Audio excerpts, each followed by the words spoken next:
And here we are for the third edition of Star Wars Rebels Reviewed, the penultimate episode, because there's something coming out, a live action series, which is going to have a lot of links to this. So there's kind of in the Road to Ahsoka line of things. I'm releasing a little bit here and there and putting it on social media to get ready for the live action series that I am very excited for.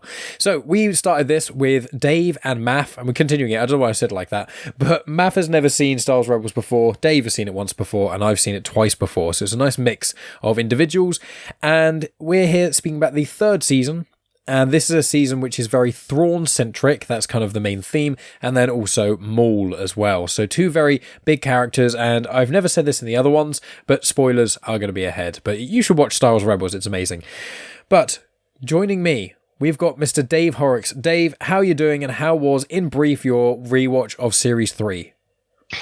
Hey there, Mike. Hey there, Maff. Well, chaotic is probably how I would describe it, because after my Series 2 binge that I did, basically I had to rewatch the whole season over 2 days.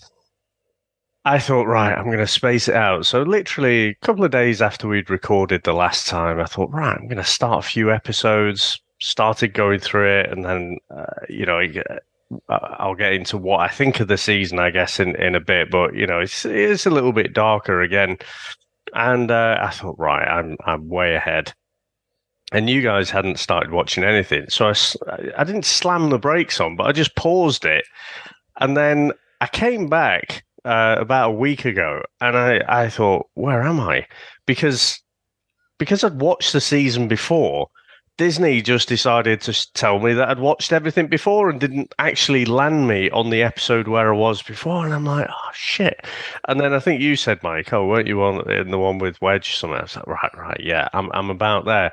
And I thought, you know what, this isn't going to be sustainable for me. So I'm going to create a new profile on Disney Plus that is just for Rebels stuff and this rewatch.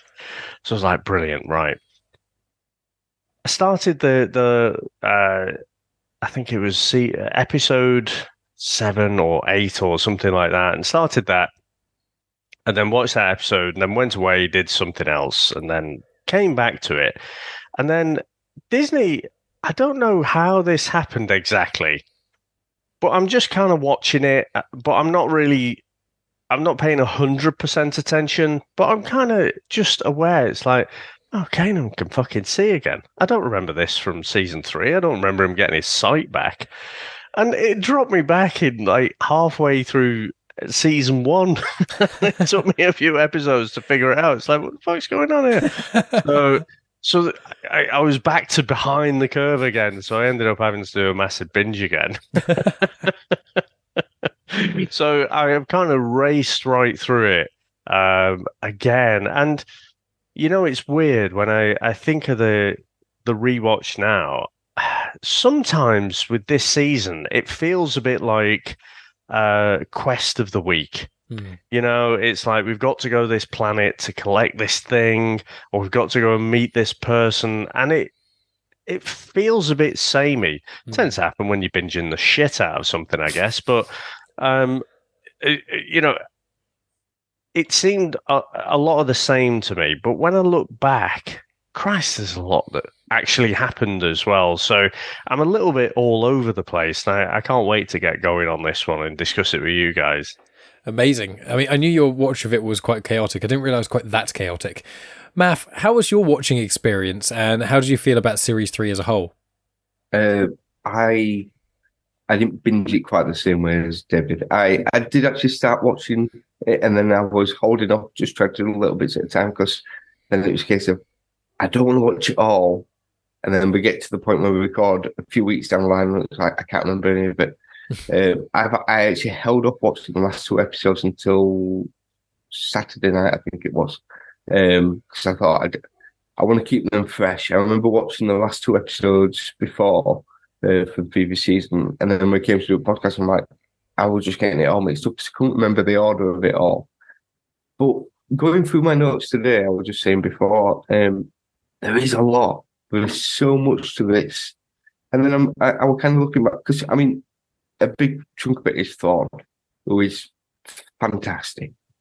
He reminds me of a more physical Tarkin, and that very much kind of along the same line. He's so confident. He's like 10 steps ahead of everybody most of the time. Not always, but most of the time. But then you start looking through them, there's all these little side quests that they go down, and there's a lot more to it. I mean, I think you said there are some, in the previous one, there's some big things that happened this season. And, I mean, we'll get into it, but like with what happens with Maul and things like that. I mean, I thought when I was speaking to you guys, I've saved the last 2 episodes until we're kind of ready to record. As it turns out, I had 3 episodes to do. And then I watched the third to last one, and I was like, and then I kind of mentioned it on Discord, and you're like, yeah, I thought you'd not seen that. It's like, I can't believe this has happened. But I don't know whether this would spoil it, but this would be a great live action. And that if they but the only issue is because there's 4 seasons, to track on density, it probably wouldn't work. But I would like to see these in live action. Now, I've written down predictions for season 4. I have been warned there are spoilers out there for something we let go, so I'm trying to avoid as much spoilers as possible. I did, obviously, as Disney kicks on to the next episode at the end of season 3, I do know that they're back onto Mandalore. But then I've stopped it. I've tried not to look at anything else because I want to keep it as fresh as possible, because normally I don't mind spoilers, but with this, I don't want to know what's happening. I have theories, and I know that I kept getting told, don't worry, everything will be explained and all this and other. But knowing Star Wars, there's certain things I think are going to happen in season 4. And I feel a bit worried because it's only 15 episodes. And I think this is done really well. 22 episodes. It paced. I don't think the pacing was bad. I think it kind of broke off at times to do these little side quests, but the story just seemed to flow. Mm-hmm. And you realise that season 3 is over and done so quickly. I'm worried for season 4 in a way, because it is only 15 episodes. I think there's a lot for them to kind of do in them 15 episodes. But to be honest, once we've finished here, there is a good possibility I've got a little bit of work to do. I may start season 4 tonight. Do it. When it finished on Saturday night, I was like, should I? No, I won't, because if I start it, when we start talking about it, I might start going into season 4 as well, and I don't want to do that. 100%.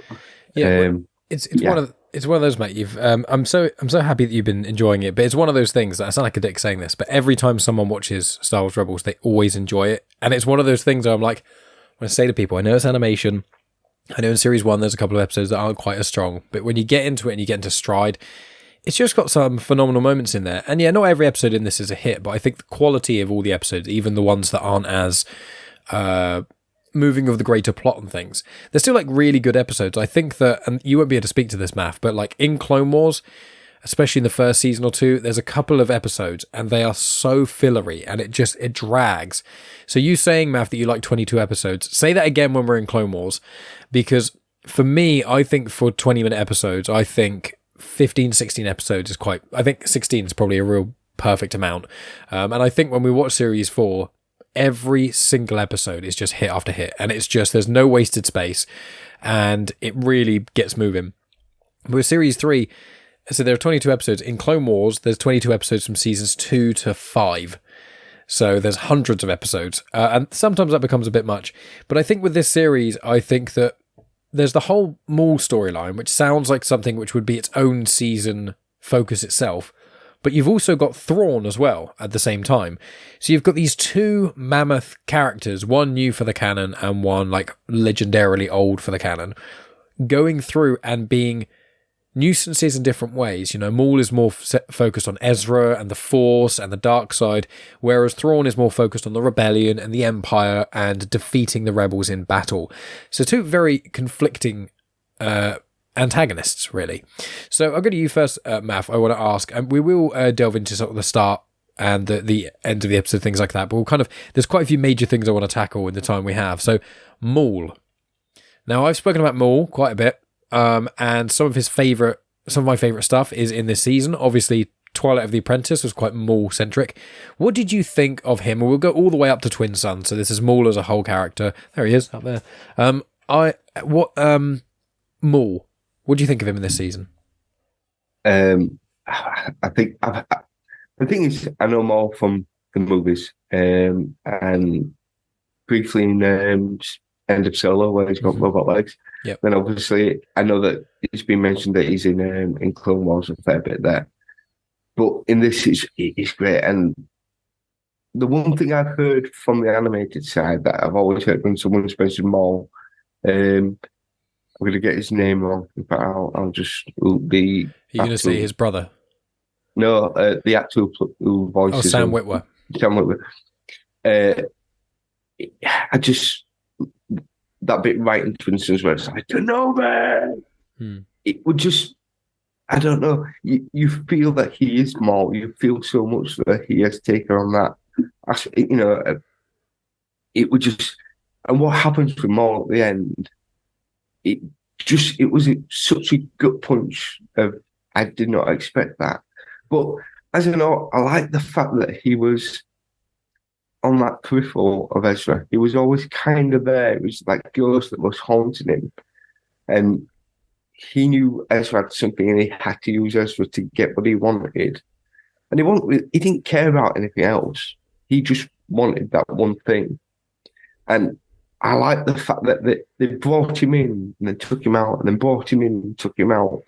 So he was throughout the entire season, but it wasn't, this is Maul. This is the big bad guy. Just that would have overshadowed Thrawn. And I think Thrawn was fantastic. But I did like the way that they dealt with things with him in there. And like when he turns up, we'll mention him probably later on, but like with Bendu and that, which was fantastic. As soon as I heard him speak, I was like, I have to just double check, but I'm pretty sure I know that voice. Mm-hmm. But like when he meets Kanan and he's like, he doesn't really care. He just wants what he's after. He doesn't care about anything else. He's not there to fight. That is an issue later on. But as far as I'm aware, that it's been said before, he's like one of the best swordsmen. Kenobi isn't really one of the best swordsmen. But he's the best defensive lightsaber fighter in the Order. Not in Phantom Menace. By the time of Revenge of the Sith, he's the best defensive. Which I suppose, in which case, that kind of explains what happens. I mean, there's a meme out there where it's Maul and Vader talking to each other, and it's like, I'm unbeatable except this one guy. Don't jump over him, kind of thing. It did feel a little bit over too quickly, and that. But then again, a big long fight, I think Maul would have taken Kenobi, to be honest. Really? I do. Watching how he fought in season 2, when he fought he took on to the Inquisitors quite easily. I feel maybe again, I know Kenobi from the films, and also from the show, but he never has really come across as a great swordsman. Whereas seeing Maul's always looked a better fighter, in my opinion. Maul is one of the best lightsaber duelists there is. But I mean, in the first one, he is amazing at fighting. And then, Kenobi in the second film, he gets beaten by Dooku, whose speciality is two people at once. But Dooku is also arguably, apart from Mace Windu, probably, I know I keep saying a lot of people are the best duelists, but Dooku and Mace Windu are considered the best lightsaber duelists, like, almost ever. And then Maul is meant to be an incredible fighter as well, but he's very good at the dark side. So if he fights another dark side user, he's generally quite good at that. But Dave, your thoughts on Maul? Obviously, you've seen him before, and obviously you've seen Clone Wars, so you've got some added weight to seeing him in this time. How did you think of Maul in Series 3? Yeah, I think across the board, I'm not sure I love the voice acting for Maul. I think, and I can't separate him from the movies. Like, he says hardly anything in the movies, does he? He's very stoic. You've got is it Ray Park who's playing him, and I kind of feel like less is more with him, but he has this Shakespearean royal pronunciation, doesn't he? Which I don't love. But yeah, I think he plays a bit of a side character in this one. I do love him as a character, and I do think it was a massive mistake to ditch him off in that one movie, which obviously they recognised later. And then when we see him fight, I just always want Duel of the Fates to play. But yeah, he played an okay role. I felt like with Ezra there was that weird dynamic where he's searching for an apprentice, and it's almost like the Emperor taking a shine to Luke Skywalker. It just never, I could never square that circle, really. I could never figure it out. It's like, why are you so interested in this one person when there's all these other people that you could potentially take as your apprentice? But I mean, he served a purpose for the story, but I don't think he was central. Like some of the episodes in Clone Wars, he's really central to certain episodes, isn't he? Whereas I think he was almost like a plot device in this season, to drive Ezra's story forward. Yeah, that's an interesting perspective. I think that he is that. I think he targets Ezra because Ezra doesn't know much about the dark side. He's easy to manipulate. And as kind of Maff said, I think Maul is now just going for Kenobi. Like when you see him sort of in Clone Wars, that's around the time of maybe his height. We haven't seen him much around Solo, but there's indication that's also maybe the height of his actual underground power during Solo. So at this point in Rebels, we don't know, to clarify, Maff, what happened to him from Solo to here. There's no content to explicitly confirm. There's rumours stuff's going to pop up at some point, but at the moment we don't know what's happened at Maul since Solo to here. So we don't know why he's on Malachor and when he gets found at the end of Series 2. And I think the idea is that he's basically become so frail and gaunt and weak that when he fights Kenobi, he's like, you don't know how long he's been in that desert. Like, you see him on screen in the desert for a few minutes, but I think the indication is he's so desperately trying to find Kenobi and he's walking through the desert for days, if not weeks. And then he calls out to Ezra as like one final desperate thing to be like, I can't even find him on this stupid planet. I knew he's around here somewhere. And then that call to Ezra drew out Kenobi. That's how I perceive it. So I think that he's just basically been driven mad. He had all this power previously in things, but he's just been driven mad by the obsession of Kenobi. And that has essentially brought his downfall. And I love, like when he fights Kenobi, one of the things that I agree, it feels like it's over too quickly. Even watching it this time, I was like, God damn, even when I knew it was coming, I was like, that is seconds. And when I first saw it, it did jar me quite a lot. And I didn't know how to feel about it. But Maul tries to use the same technique on Obi-Wan as he does on Qui-Gon Jinn. So it's a 1-2, then a hit in the face with the hilt of the lightsaber. That's how he hits Qui-Gon, and then he stabs him through the stomach. So he tries to do that with Kenobi, and Kenobi obviously has replayed that part in his mind over and over again. So the second Maul goes to do it, it's just down straight away, like no messing around. Like Obi-Wan, when you see Obi-Wan fight in other times, there might be a reason to a degree where he doesn't want to kill someone. He doesn't want to kill Anakin in Revenge of the Sith, and he doesn't. Grievous is slightly different, but he still, he is the life or death killing blow. Dooku, he doesn't. Like, when he fights people, Kenobi doesn't go for the kill as much. But as soon as he found out that Maul had realised that Luke is there, and Kenobi actually believes that Luke is the chosen one, the one who's going to bring balance to the Force. That's what he believes personally, even though Lucas has confirmed it's meant to be Anakin. But that idea that he's so focused, he won't even entertain the idea of letting Maul escape or anything. He's just got to cut him down straight away. And I think that really shows how Obi-Wan has evolved as a character. And I think, although it was made before the Obi-Wan Kenobi show, I think it builds off what we saw his power level was in that to a degree, and kind of what he could be capable of. Even though obviously in A New Hope he's very slow and patient, I think it's kind of that weave into that, the slow and deliberate movements. But Thrawn, Dave, what do you think of Thrawn? And anything else to Maul, if there's anything else to add, by the way? Well, I think I'd just say on Maul, I mean, that all makes sense, what you say, but for a cartoon, there's a lot left to, the viewer to dissect and interpret, isn't there? I mean, normally things are explicitly explained to you. And if that is the case where he's just almost dead on his feet, great spot, by the way. It's the same move, and I imagine there will be a comic about this, about, you could see Kenobi almost replaying over and over and have those panels replayed over and over, Qui-Gon, why didn't you just do this? That would be awesome. But I'd forgotten it was quite so quick as well, and I felt like, again, not to be that snob, but but when you've seen his progression through Clone Wars, and you've been with him on that journey, and then he just gets off like that, you're like, Yep. that's not right. It didn't seem fitting. But I can go for the. Maybe I'd like to see this expanded, maybe at some point, but let's see. I would have preferred it to be a long battle. I would have preferred it to be like at least 10 lightsaber exchanges, and then he goes to do it, and it's a bit more of an obvious movement, and then Obi-Wan does it. Or like a flashback to an animated Qui-Gon Jinn getting killed, and he just sees it in his mind's eye, and then he sort of reacts to it. I feel like that could have been better. Yeah, I agree. But I think it's cool, but yeah, I definitely agree. Yeah, I disagree. I disagree, because the thing is, something like that I didn't notice that, but real Star Wars, fans do notice that. So that's like an Easter egg for you to kind of go, hang on a minute, I recognise that.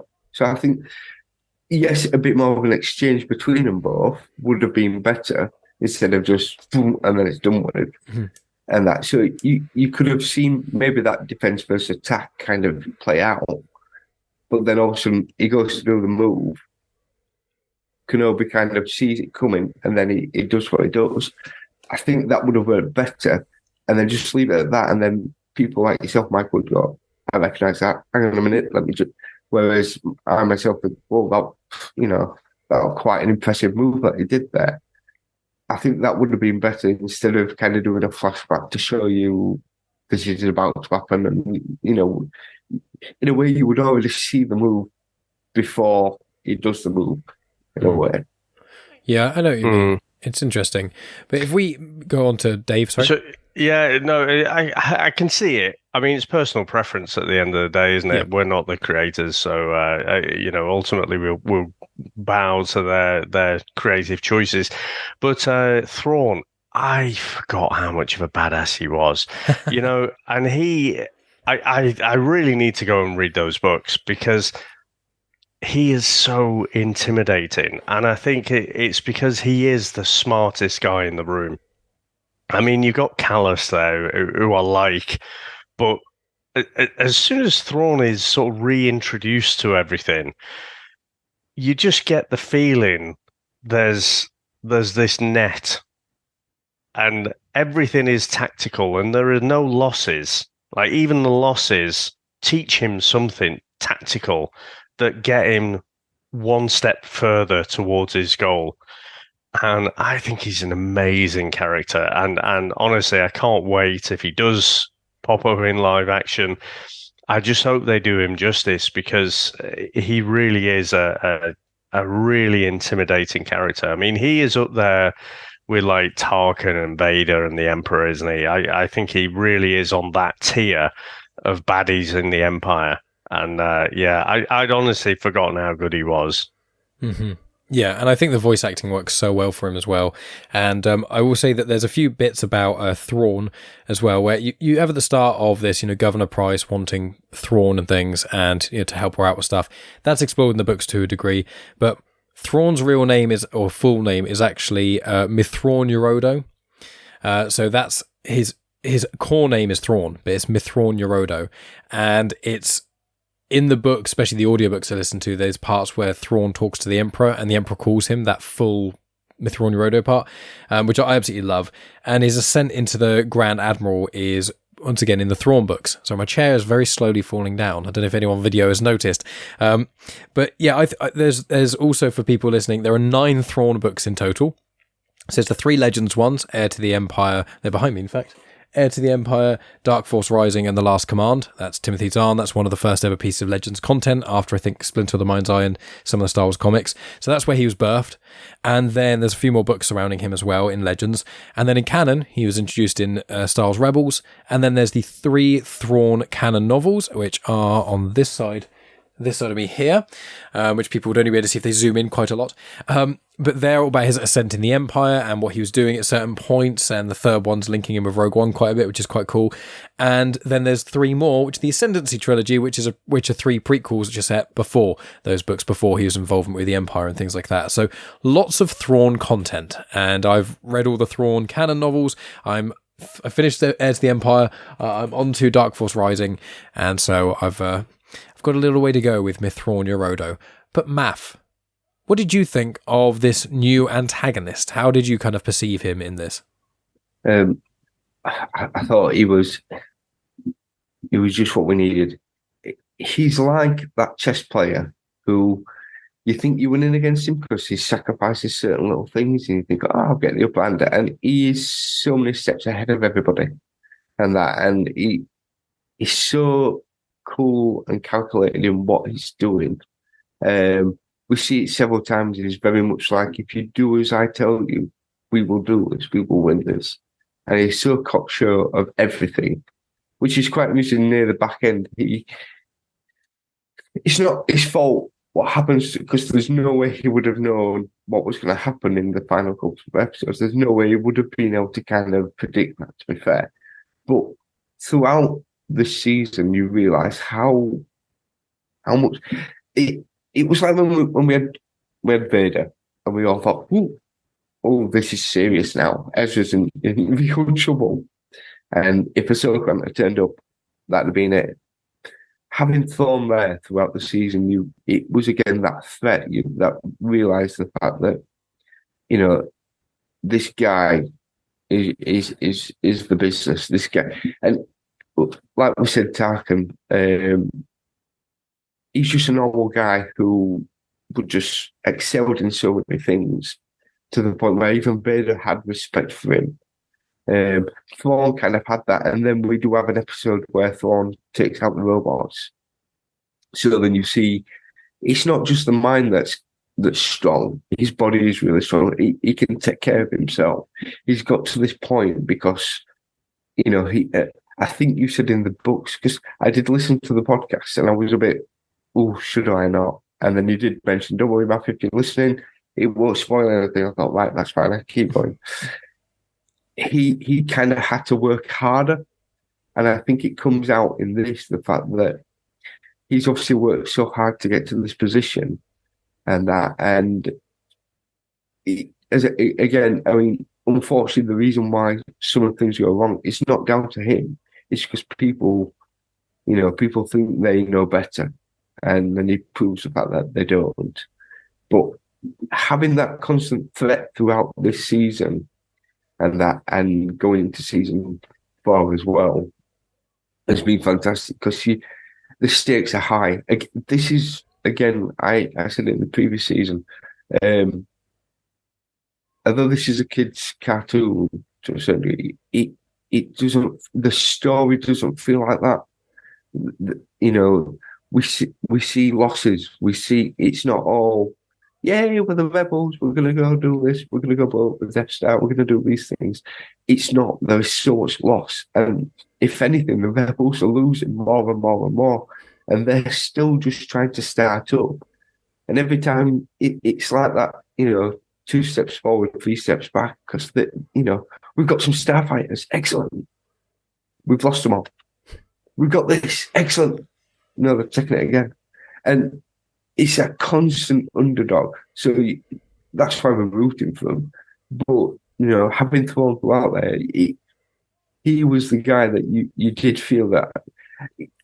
I don't know what the guy, the fella who ignores what Thrawn says when he gets told to hold back and put a book Constantine. What an arse he is. he thought he knew better, and he's very much kind of, I'm going to get killed. And it showed how naive he was. Mm-hmm. And again, Thrawn had already thought of this. We knew, because they'd already said, look, if the rebels said, if we do this, we can kind of sneak round the back. We can do. Thrawn had already thought of that.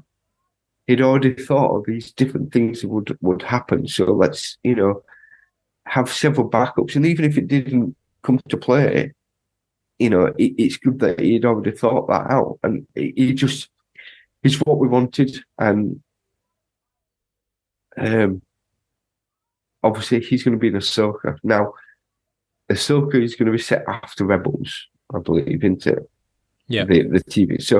So again, I know that Thrawn isn't going to get defeated in season 4, but to know that he's going to be there fighting them through is exciting because it's that way. And to be fair, I think this brings Hera out a lot more of showing how capable she really is. I think, again, we said in season 2 the fact that certain characters seem to get a bit of a back in that one. Again, I feel that Zeb was a bit of a kind of a side character throughout the season. Hera really stepped up. Sabine did as well, but I think that's because of Thrawn, because he challenged them. He challenged them more than anyone else has done. Yeah, I agree. It's he's definitely he's a very, very good antagonist, and hats off to Timothy Zahn. But there's loads of elements of this series to get into. I'm going to throw some words out, but I'll kind of hone in on one of them.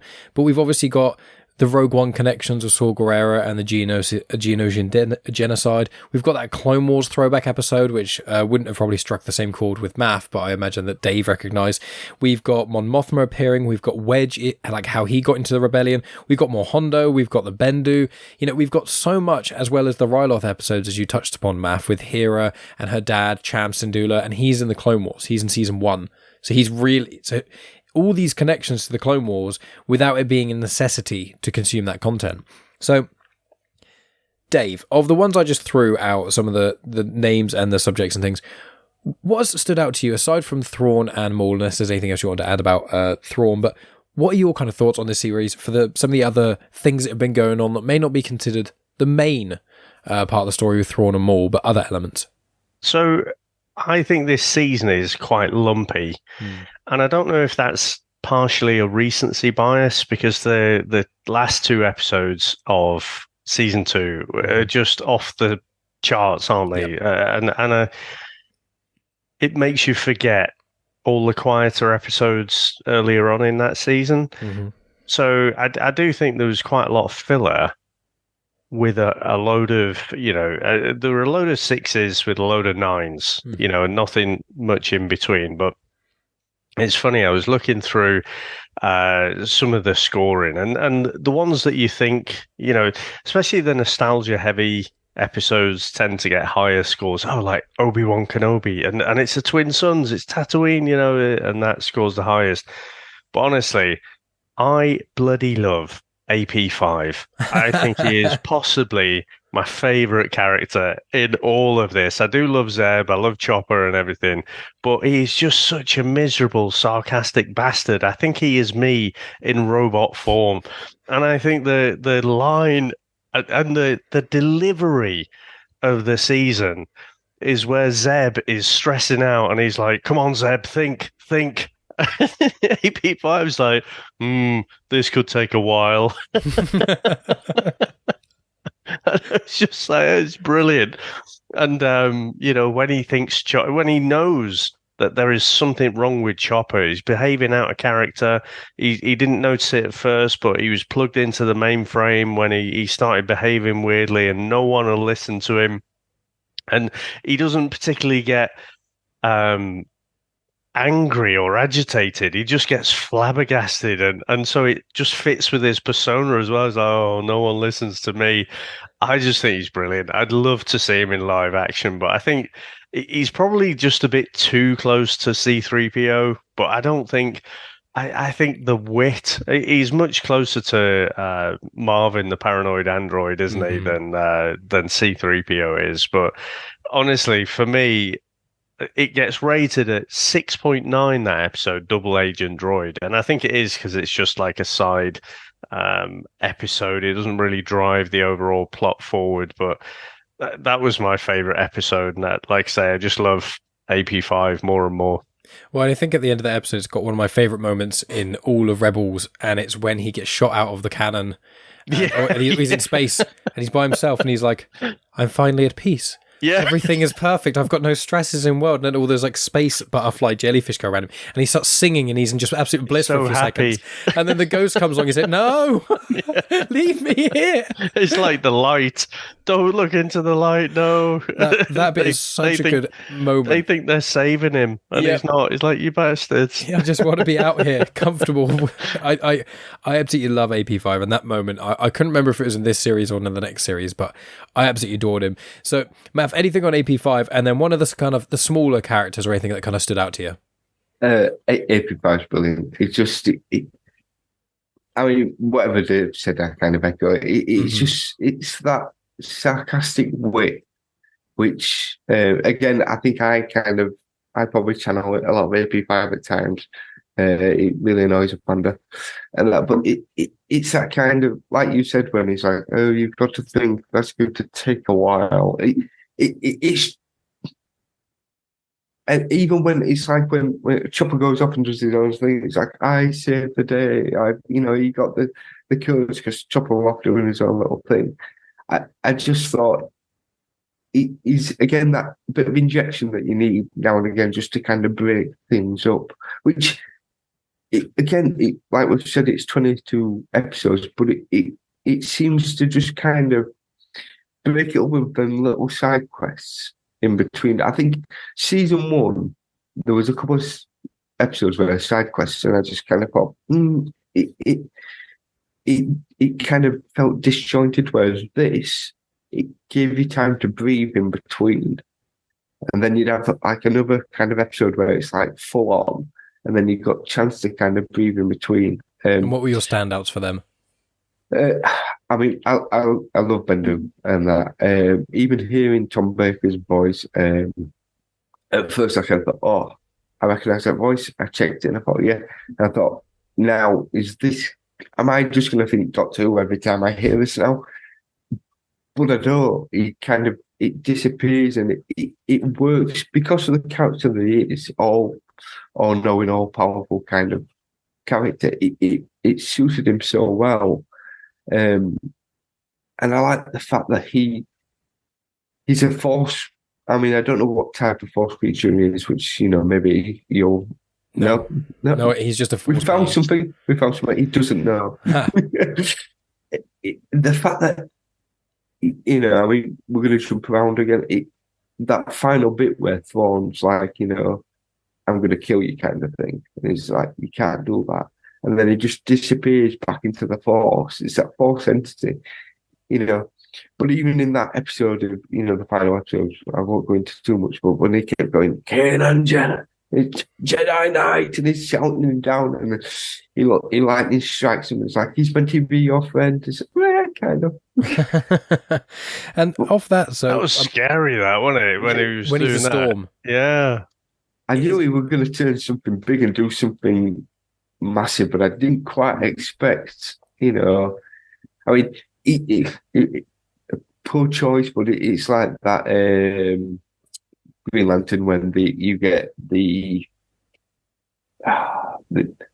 yellow fog monster that kind of comes down. It kind of made me think that, but a lot better.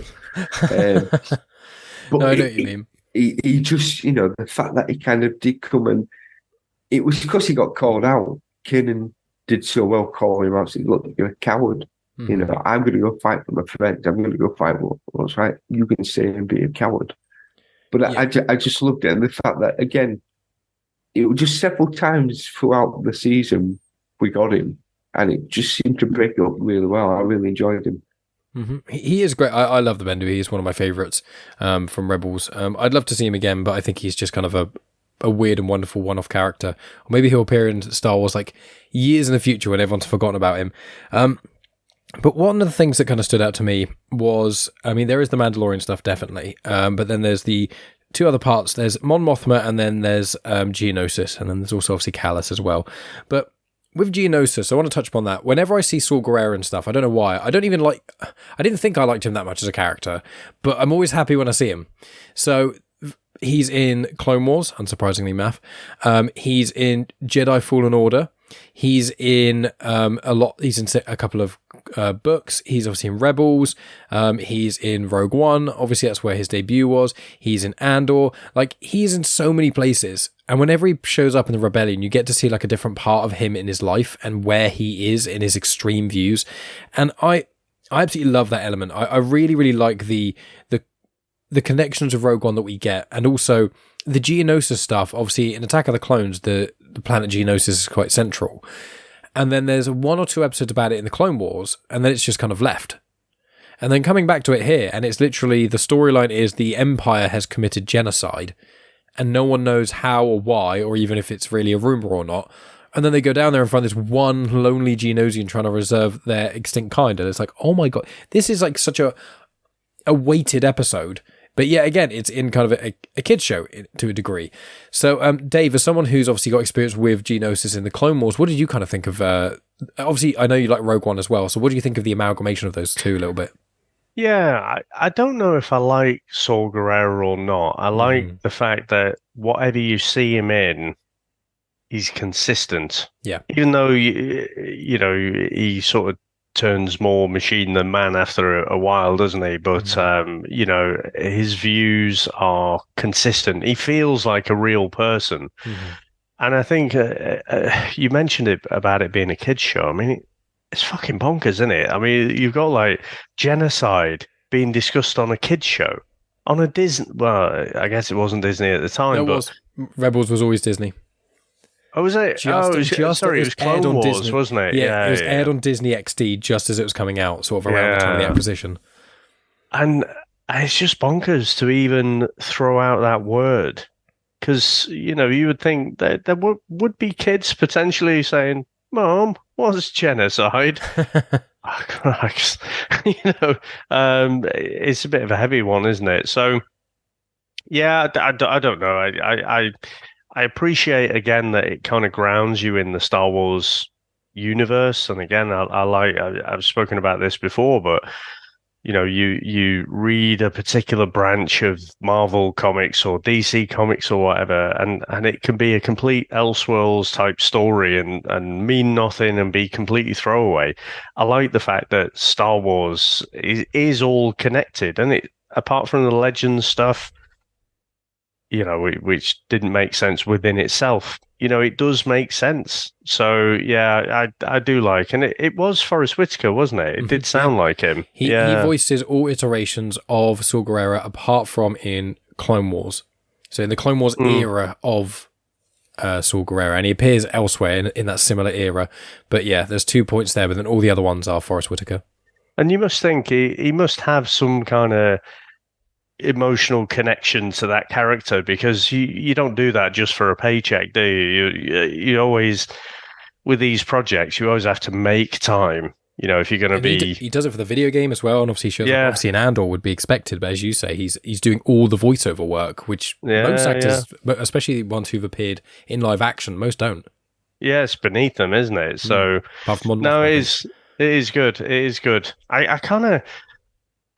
I almost feel like you need something central to him. You know, you want to see... He's always peripheral to someone else's story, isn't he? And like I say, he is always consistent. But I don't know. I'd kind of like to see him explored a little bit more, I think. I wonder if we're going to get that in Andor, because where Andor's going to be 4 main kind of event things, you know, batches of 3. I suspect it was going to be, one's going to really be about Saul Gerrera, you know, one's going to be about K2SO slash my prediction is B2 Emo is K2SO mixed with how they did it in the comics, which was okay. Right. But so my guess is going to be Saul Gerrera is one kind of focal point, and his extreme views and how he kind of separates from Mon Mothma. Maybe they team up in some way. One really central about Mon Mothma and her really turning, it's probably going to link him with the episode in this, which is a secret cargo, which is when she publicly denounces the Emperor. And it's spread across the whole of the galaxy. And as Maff, when we watched the Andor show, you mentioned recognizing a name or something. It is the Gorman massacre. Gorman, yeah. I've written that down, yeah. Nice. So, because in Andor Series 1, she mentions the Gormans are being sort of starved and they're starting to be crushed under the weight of the Empire and neglect and all these other things, and they're being kind of silenced for opposing certain elements. So that's mentioned in Andor, and this is about 2 or maybe 3 years. I think it's closer to 2 from that point. So we're probably, my prediction with Andor, and I think they said that each collection is going to have a time jump of approximately a year. So I suspect in the second batch of Andor episodes, probably episodes 4 to 6, I would not be surprised if they focus on Mon Mothma and have a bit in here which is linking directly with this. That's what I think. But Maff, Rogue One, Saw Gerrera, Mon Mothma, and Andor all culminating together. You see, it was all here in Rebels first. All here first. It was good. I mean, again, like Dave said, Forrest Whitaker being the voice in it. I did double check because I thought it kind of sounds like him, but not quite. But there again, I suppose this is a younger version because he's got all his body. Whereas in Andor, he's missing limbs, I think. Because it looks like he's got... He looked a bit Darth Vader in Andor. I think you're thinking of Rogue One. So in Andor, yes, he's before, then it's this, and then I will say you may see him again. And so with that, there's another step between here and Rogue One, as well as what we see in Andor. I mean, Click Clack is the little Geonosian, yeah, which is who ends up with the egg. Now, I may be getting things. Did the droids go down there and wipe them out? Is that what happened? The Geonosian? No, there are scenes. It's in the Clone Wars. You see there is fighting in there. There's like a whole parasite horror arc in the Clone Wars, but I don't think it was that, because in the episode they find those canisters that are like gas. I think gas or bombs. Canisters. So I think it was more of a bombardment from space. But there are a couple of scenes in Clone Wars where there are droids that do go down there and shoot and things. Which I did do a little drawing. The logo was like a circle with a little circle in the middle of it, which looked a little bit like a Death Star. Well, that's I think what it's meant to indicate. Yeah, I think he's trying to say it's the Death Star, and they think, he's talking about the egg, when obviously they have no idea what the Death Star is at that point. No. But so good catch. Again, I think it could be in the comic. Did Vader go there to get a big machine, a cloning machine, or is that someone else? And Geonosis. And the Geonosis Queen was I may have dreamt this. This could be. I'll take a look. I mean, to be honest, you might have listened to a comic that I can't remember. Possibly. You've listened to the episodes much more recently than I've actually recorded them. I'm sure there's something where, like, the Geonosis Queen had managed to kind of basically like in Aliens, where the Queen's got the giant egg sack on her. She's kind of done that with the cloning machine, or maybe the droid machine. I can't remember which it was. And then she was trying to reproduce her people again. I'm sure it was Vader that goes down there. Or it could have been Dr. Aphra, maybe. It does. Geonosians, they do. There is something in comics I'm thinking of. It's the Darth Vader Annual number 2. I think it might be what you're thinking of, which actually is something I tackled on one of my podcasts, because I'm just having a little look on Star Wars Rebels and on Wikipedia and things. And Darth Vader Annual number 2, that's one where he goes down there, and I think you're dead right there, where, the massive battle station being built on Geonosis, the opportunity arises where the project is hindered by sabotage from unknown forces, so the Emperor wants to go and kind of get it turned off and things. So, spoilers. Well, I mean, it's the annual. It was out a while ago, but he specifically goes to Geonosis in that comic. So you remember that even before I did. So you know more about Star Wars in that regard than me.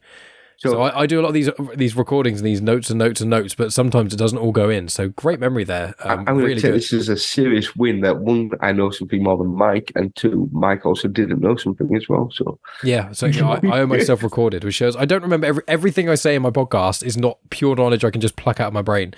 I did also like there is when I think they're chasing after Click-Clack, they have to go across a big cabin, Yeah. and Kanan force pushes with Ezra to get him across the other side, Mm-hmm. and then they lift up a bridge so that so Gerrera and Rex. can get across, and then like, how's Kanan going to get across? And then he just leaps, Mm-hmm. and that was a nice little thing, because Kanan has said several times that I'm running out of things to teach you now, because you're getting past the point of what I can teach you anymore. But that also still showed you that Kanan is still so far ahead of where Ezra is. Ezra's still learning, he's still trying to get used. And even though Kanan has technically not finished his Jedi training, it still shows how powerful he is with the Force when he just leaps across. It's like, come on, let's go. And that's so, again, it's a little nonsense of like that he is still, he's a lot more powerful than I think what we kind of sometimes realise. He's becoming more of a master figure than a Jedi Knight figure, I think, because when you see, for example, characters like Yoda, or even Obi-Wan to a degree, when you see those kind of characters and you see them, they don't necessarily go in the trenches and fight that much. They more perform feats of huge force capabilities. So I think that's kind of as he's becoming that role, I think. But before we get on to Kanan, because I do want to talk about Kanan and Ezra, is there anything either of you want to say about Mon Mothma at all, or my boy Hondo? Because I love Hondo Onaka. Whenever he pops up, he cracks me up. So Mon Mothma and Hondo. Dave, I know you didn't like Hondo as much last time. On this even more intense binge watch, did you like him more? And also, any thoughts about Mon Mothma, especially with any Andor connections? Hondo's still a dick. But I did. He kind of, when they had that moment where he thinks he's got the treasure or whatever it was, and it's his mate, his little little minion friend there. Well, it's not Melchi. It's Melch, I think, because Melchi is from Andor. It's like Melch, right. And I liked his quick kind of thinking, oh, this is the real treasure, but it's just, no, it's not, you lying bastard. You want to get rich, so yeah, I still don't like him, I'm afraid. Who's the other one you said? Mon Mothma. Yeah, so I don't know. I just can't. I like the through line again. It's funny to watch Rebels, then Andor, then Rebels again, because for me these series, they are paired, aren't they? Mm-hmm. There's so much that they did in Andor, and everyone was like, "Oh, this is amazing!" They've never done this before in Star Wars. Well, yeah, they have. It's just it happened to be animated. So appreciated her, popping up. But I do feel like we got to see more of her as a character, in Andor than we did here. 100%. Here again, I think she's just like this side character. She's a call back to the movies, so she's playing on those nostalgia strings there. So I don't know. I didn't really get a lot from her character, specifically from this season. Mm-hmm. Maff, what do you think of Hondo and Mothma? Hondo, yeah, what Dave's kind of said. Such a chance, man. I can't remember who the guy is with. As Morrigan? He's played by, he's voiced by, is it David Wang? It is, he is the guy from Lo Pan from Big Trouble in Little China. I've not actually seen that film. So distinctive voice. His voice is so distinctive. Mm-hmm. As soon as he speaks, I just think Lo Pan. Yes. Again, like you say, he's that chancellor, and it was nice because you could see that Ezra kind of has now just realised what he is, and he kind of accepts the fact that that's just who Lando's going to be. He's tried to save him. He's tried to kind of do the right thing with him, but unfortunately, he's never going to be able to do that. I did like the fact that Simon has spoken. I think he'd gone, he's like, there's more treasure for me, kind of thing. Again, it played more on the fact that he's just a greedy git. I always said a rude word there, actually. But yeah, it kind of just enforces that more that we all have seen this. We know what he's like. Ezra, now you're starting to wake up and realise that you can try and find the good in everybody, but it's just not going to happen all the time, unfortunately. Mum Moffat, that speech that she did before they found us the secret cargo, it did remind me of Andor when Luthen Rail? No. The Luthen's like cousin or whatever. Mothma's cousin. I'm gonna have to look it up now. When the main protagonist of Andor, Cassian Andor. Cassian, Okay. when his mum passed away, yes, and then she leaves the message that kind of comes up to kind of rise everybody up. That's what this kind of felt like. When my mom kind of did her big speech. And it was good to see and to kind of see that spark of where the rebellion's now starting to become something. But because I think, unfortunately, because I saw Andor first, I kind of felt this has been a bit spot. If I'd have seen this first, maybe that speech wouldn't have hit quite as hard as what it did in Andor as what it did to me. Because I remember being on that podcast and saying that it really did make me kind of feel that I wanted to rise up. I don't think Mum Mothma's speech is as good. Mm-hmm. I think Cassian's mum is a lot better of how she comes across. But to kind of see the birth of the rebellion kind of here, I did like it. And again, she's very much a side character that kind of popped her in there to kind of give us that the rebellion starting here. But again, you've got Thrawn all the time, and Thrawn's well aware of who it is, that she's on the ship, and it's like, just take her, let's get her and let's kind of, deal with who she is, because we know what's happening now. We know what the secret cargo is.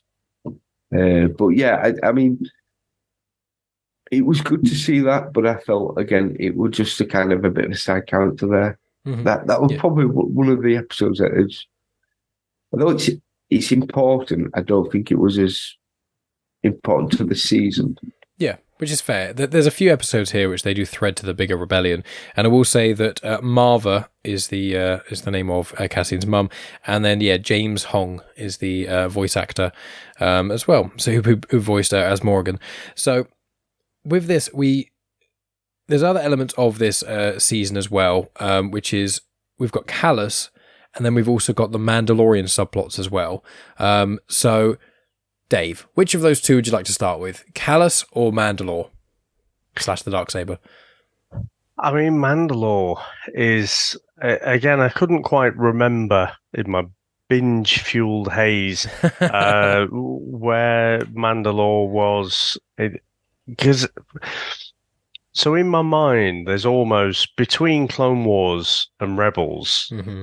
there are just Mandalorian-focused episodes thrown in there, mm-hmm. and there's not a lot of rhyme or reason. Like, you could pluck those episodes and put them earlier in the season, and it wouldn't really make any narrative difference. Yeah. But yeah, it was interesting to go back.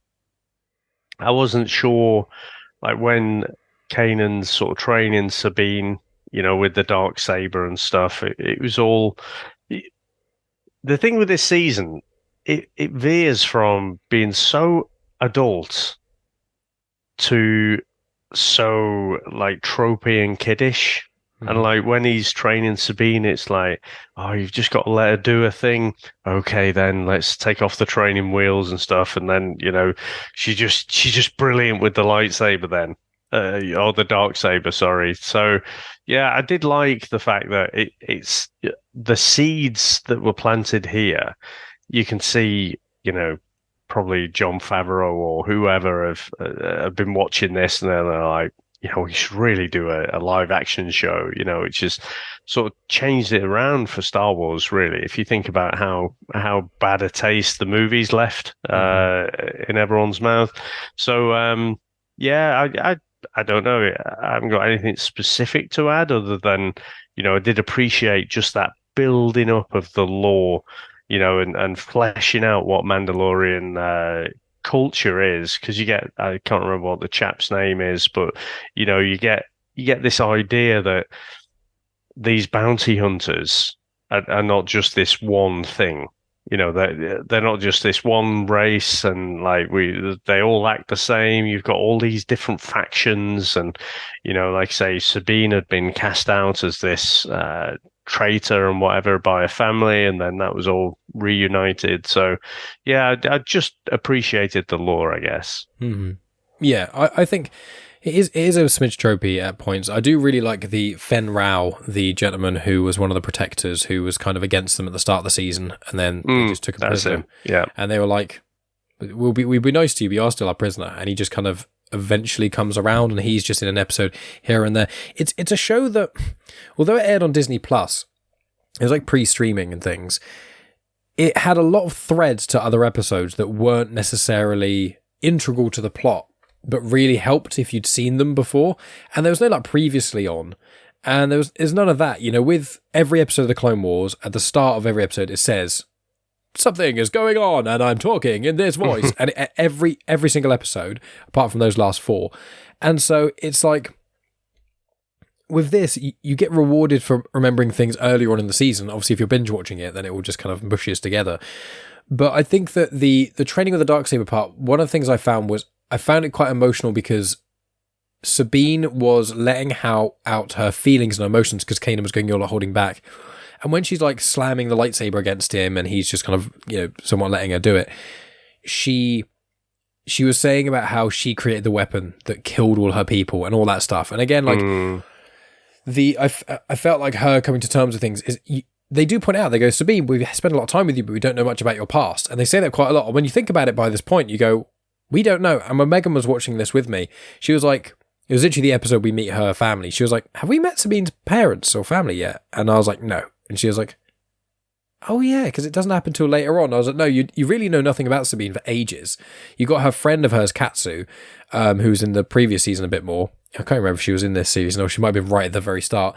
But like with Katsu, that's just a friend. You don't know about her family. You don't know about her life. And finding out that at this point, she's a bit older, but when you see her in sort of early Rebels and a bit before that, she was a teenager. So a teenage girl who's like a science genius, who we see a lot of them in, what I can think of is like the MCU and things like that. I think Black Panther 2, I think is what I'm thinking of. And it's like, you've got this teenage genius, but imagine instead of making like a cool suit, they make the weapons that literally, essentially, again, the G word, commit genocide. And it's just this weight to it. And I found the whole Darksaber stuff really, really interesting. And then you've got the Gar Saxon part. But hearing about Clan Vizsla and the great Mandalore Jedi, and the fact that he's part of Clan Vizsla, and the Vizsla clan are in, the Ren clan are part of the Vizsla family, or in a sense, like under that umbrella in a way. And you've also got the Vizslas are in the Clone Wars, but also the Vizslas are in the Mandalorian, because that's that Paz Vizsla, I think his name is. He's the big guy with the chain gun in Mando Series 3, and his kid gets snatched up. Like, all these threads are linked. So, Maff, what did you think? Like, with your connection to Mandalorian culture, but not knowing about the history that is shown to us in Clone Wars, what did you think about the Darksaber, learning about Mandalorian culture, that animated, well, it was all animated, but the shadows on the walls, making the history of the Darksaber? Like, what did you think of all that? I wish I'd seen this a couple of years ago before seeing Mandalorian, because again, I feel like I've been spoiled a little bit for this season, and that because there's certain stuff that I've seen in previous, in newer stuff, but obviously this was out before. I like the fact that they showed that the Darksaber held weight. It was heavy in her hand, and the fact that yes, I mean, there's, I think it's called American Sniper. There's a bit where the sniper's trying to shoot, and he's on the target range, and he's doing all right, but it's not perfect. And then he shoots a snake, and he's like, it's like boom, and he's like, I'm better when it's breathing. I'm better when it's actually live. Again, Sabine's she's got these training, but she's so held back until the point like, come on then, take the saber, do it properly, and then you see her starting to evolve, starting to become, and she, in a way, she doesn't want this. She doesn't want the saber. She doesn't want everything that comes with it, but she's prepared to kind of do this for her people. And it actually shocked me a little bit when she said, I'm staying. I kind of thought, oh, hang on a minute. No, you can't. You've got to come with us. You're part of the team. And that, I thought, obviously, she's going to come back at some point, but you could see that weight on her shoulders and that. And, we see it in Mandalore where we've got the bit where when Bo-Katan, she takes a saber, and it's just so effortless in her hand. Whereas Mandor, he struggles. It's like he's trying to carry a sack of potatoes around. You see that with her at the start, and then all of a sudden it starts to flow. You start to see the fact that she can do it, and then she fights Gar Saxon, and she uses tricks and that, but she's very clever. And again, it flows, and it was good to see the backstory of her. Because we've spent so long not with, she seems like that kind of runaway teenager who's tagging everything, with graffiti and not knowing anything about her, but accepting that she's part of the family. To see this backstory and to see the fact that she's like, I'm going to stay here with my mum and my brother, and we're going to actually, take this back. And then for her to come back later on, I think they did really well. I think I should have heard what you said a while ago when you said to go watch Rebels, because I really should have watched this before seeing The Mandalore, because everything that I've seen, I'm like, oh, this is brilliant. And it's like, yeah, it's been done before, and the story is, this has all been done before through Star Wars, lots of the stories, but again, I feel that Rebels tells it so much better, and that in a lot of different ways, through, you have Anakin and Luke and all these different parts, and Rebels are kind of telling that with different characters. But again, I feel this is, for a young audience, it works so well for myself. I as an adult, I love this. I just want to ask Dave, before we kind of lean on to Callus and start to go towards the wrapping up part. What do you think of Sabine as a character, Dave? Because I don't think I can't remember if I've asked you much about her before. I feel like she's not really, up until this moment, in this season, she's never really been explored, has she? She's again always been that side character within the team, and I thought. Again, as part of Thrawn's closing of the net, and he was recognizing the markings and stuff, and Sabine's like graffiti, if you like. I was thinking, oh, she's going to inadvertently throw them under the bus here. But I don't know. I feel like she could be given a bit more screen time, to really. Yeah, tell us what her motivations are. I know we got the whole backstory about, she created this thing and like she's ostracized for it. But I don't know. I feel like she should be a slightly bigger character than what she is. Mm-hmm. Yeah, that's fair. I think in the next series she comes a bit more to the forefront. Once again in the next series, without spoiling any things that happen, Maff, there are a couple not dissimilar to this. There's a few things going on at once. I'd equate it to, in this, we've got Maul and we've got Thrawn, and then we've got these little side threads of the rebellion as a whole. It's kind of those three parts linking together. It's not dissimilar in Series 4. That there's more to it. I think it feels like she's been awakening this. She's been kind of. I feel a bit bad for Zeb, because I know we had that episode with his race. Yeah, but And that's that only whether- series 2. That was but it, really. We've not really explored much as Zeb, whereas Sabine, again, she's just been plodding along for it, and all of a sudden it's like, go and do what you have to do. And she's come to the forefront of things now. So obviously, I don't know what happens in season 4, and I believe it's all tied up with a nice little bow. It's a shame there isn't more seasons where we could have explored the characters a little bit more, to get to kind of know all the backstory and know a bit more about them. But again, I don't know where this is going to go. I think Dave and I, especially Dave, will have a lot more to say when we're on series 4, because I know that there's so many things that we can't talk about, not only of series 4, that things that come after series 4, and we really can't talk about anything further. So we're kind of doing this. Each time we bring a point, it's like, okay, well, I can talk about this amount, but I can't talk about this stuff. And if I hint this thing or give an indication of that thing, then this thing will come to light sooner. So there's all kinds of different parts where myself and Dave are having to hold things back. When we get to the next season discussion, there's going to be a lot more threads to kind of pull on. But Callus. Now, I'll ask you about him first, Maff, because I think you said in series 1, you may have said something along the lines of you feel like he may turn, or you have a feeling about him, or something like that, or you quite liked him. And then obviously in series 2, we got that part where he was stuck in the ice planet with Zeb, and that was kind of his turning point. How did you feel about him being full Fulcrum in this? Did you get it up? When you hear his voice when he's the Fulcrum at the first time, did you pick that up, and how did you feel it worked throughout this series? Or didn't work, potentially? Yeah, I think I'd call it. Unfortunately, Star Wars follows certain tropes, so there's certain things you can kind of see and think, yeah, this is going to happen. They're going to turn. This is going to. I've written down some things which I think is going to happen in season 4. One of the things I've written down, I don't want to happen, but I think it will do. But yeah, you could tell it was going to turn.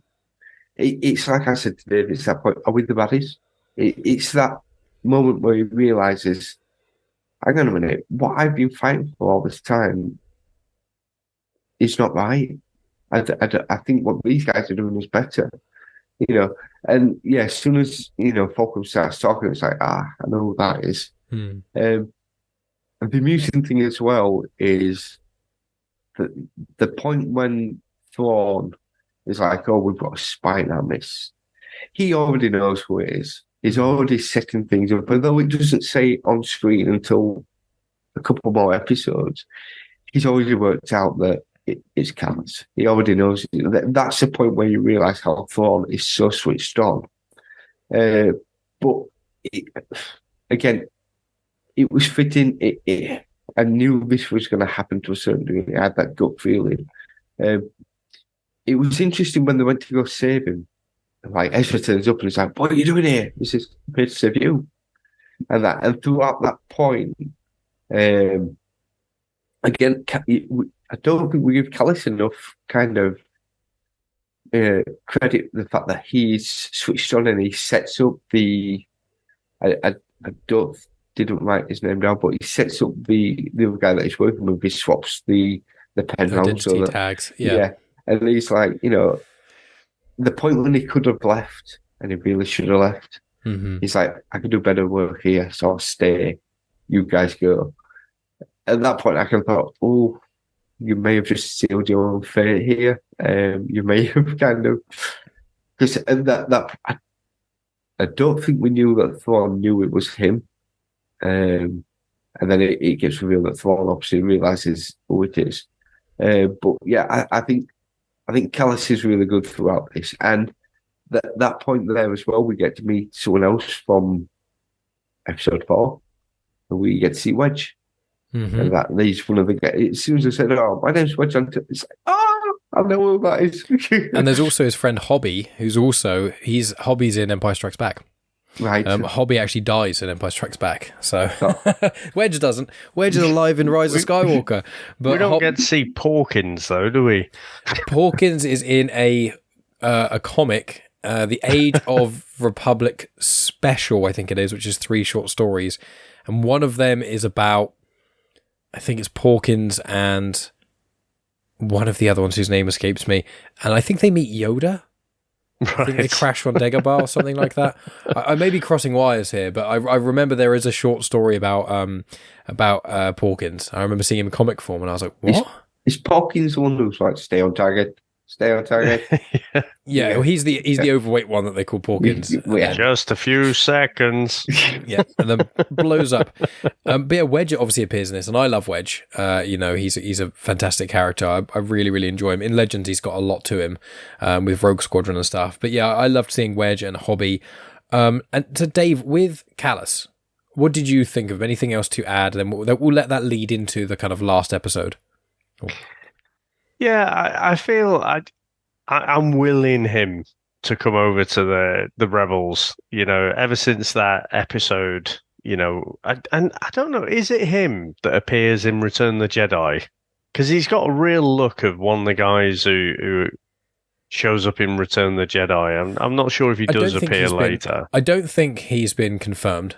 It's something to do with the mutton chops. He reminds me of someone. I can't quite put my finger on it, but no, I thought he was kind of ill-advised. So when he decides to stay with the Empire, you're sort of thinking, you've seen Thrawn, and because I've watched it once, but I don't remember everything that happens, and so I'm kind of thinking, I would just go, mate. And he's like, no.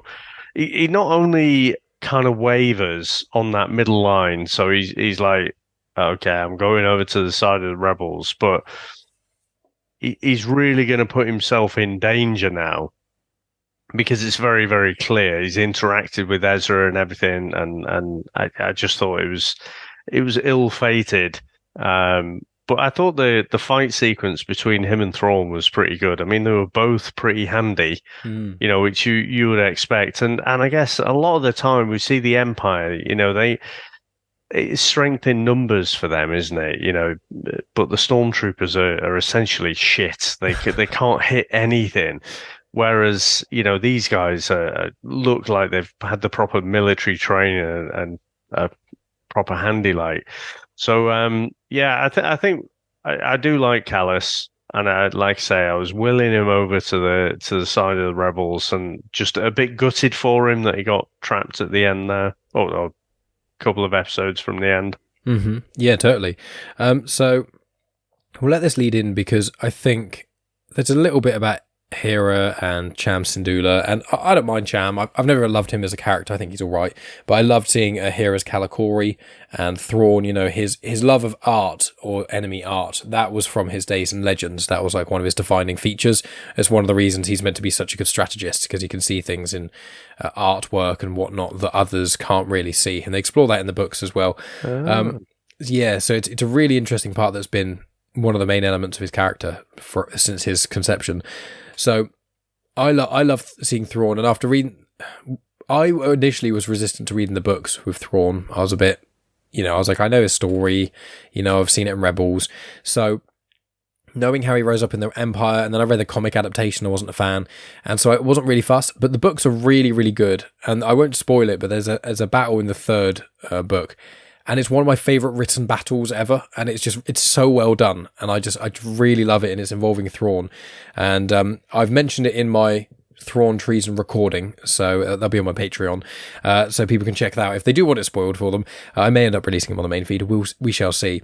But this finale, it's called 0 Hour, and it's about Thrawn outmaneuvering the Rebels at basically every turn, and the only real saving grace kind of was, as we said, is the Imperial officer who was just too egotistical and wanted the kill, in air quotes, and then Commander Sato, sacrificing himself to be able to make an opening for Ezra and things. Obviously, Mandalorians agreeing to help as well, but Thrawn also being defeated or bested in some ways by the Bendu. So again, as I think Maff said earlier, Thrawn can't really be beaten in normal terms because he's just calculated everything, and it's a lot of it's one of the things that is just a given with shows or franchises like Star Wars, which is just the good guys, the rebels, they fluke so much. Like, so much of their stuff is fluke. And really, in Star Wars, you go, it's the Force, and I've used that defense as well. It's technically the Force doing things. But you get to, basically all of the original trilogy, and it's all just how you managed to get away with this is like a hair's breadth from utter annihilation. And in Rebels, it's that over and over again. And with Thrawn, you're just like, if the Bendu wasn't there, and if your empire, the failing of anyone else wasn't there, you would have wiped out this rebellion. And then that would have had repercussions in the original trilogy and Rogue One and other things like that. So it's mad. So, Maff, what did you think of this finale and any sort of other thoughts about this series as we start to wrap up? I have a slight issue. Yeah. And this happens all the time in Star Wars. We've seen it many times. These big Star Destroyers come and they're the blockade to stop, and they're above the Rebel base, and they shoot the Rebel base, things like that. And the Rebel fleet comes up to kind of challenge them, and Ezra's plan is to get through. Why not? Because you've got quite a fast spaceship. Just go to the other side of the planet and go that way.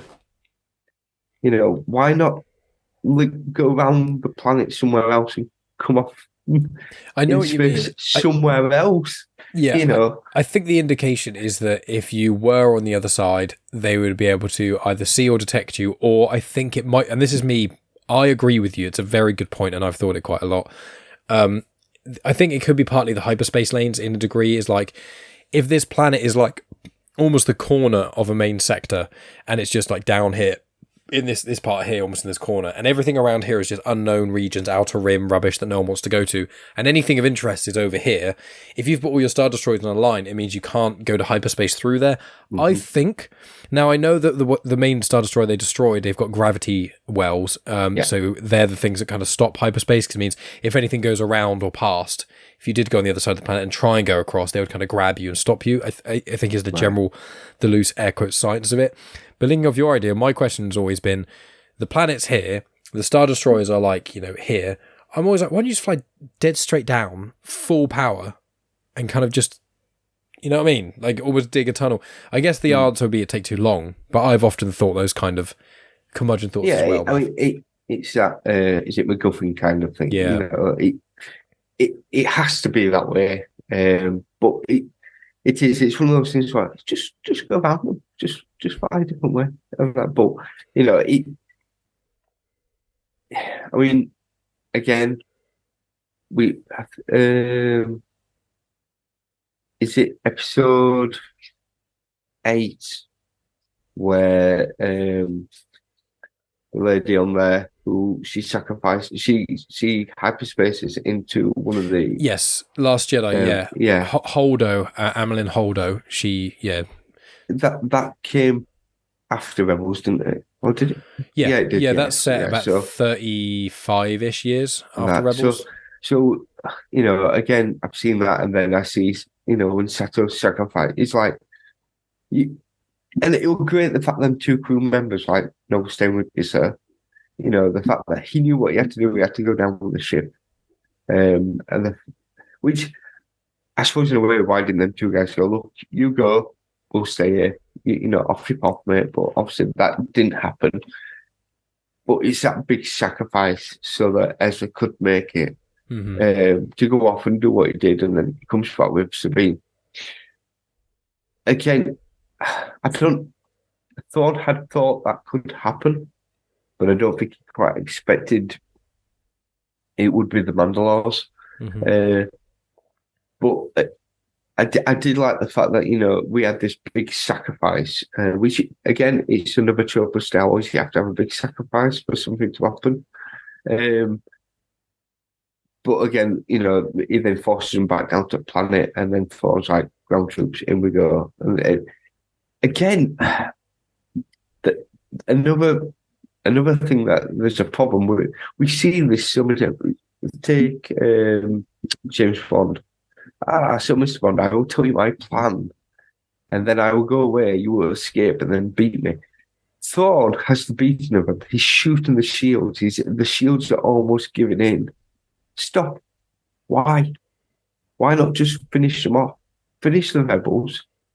Finish off and that. And then you can go off and, you know, get commandeers and all this and other. And he chooses not to. And again, it's narrative. This is what they have to do so that they can tell the story. But it's just frustrating the fact that you had the beating of him.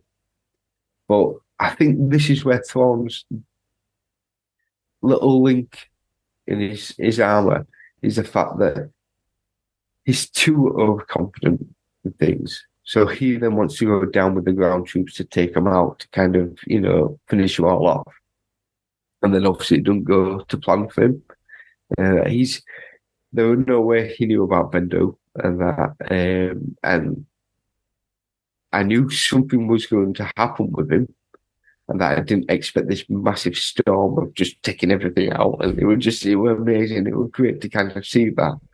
But again, Thrawn, that's where he messed up, because he was too overconfident. Mm-hmm. Yeah, I agree.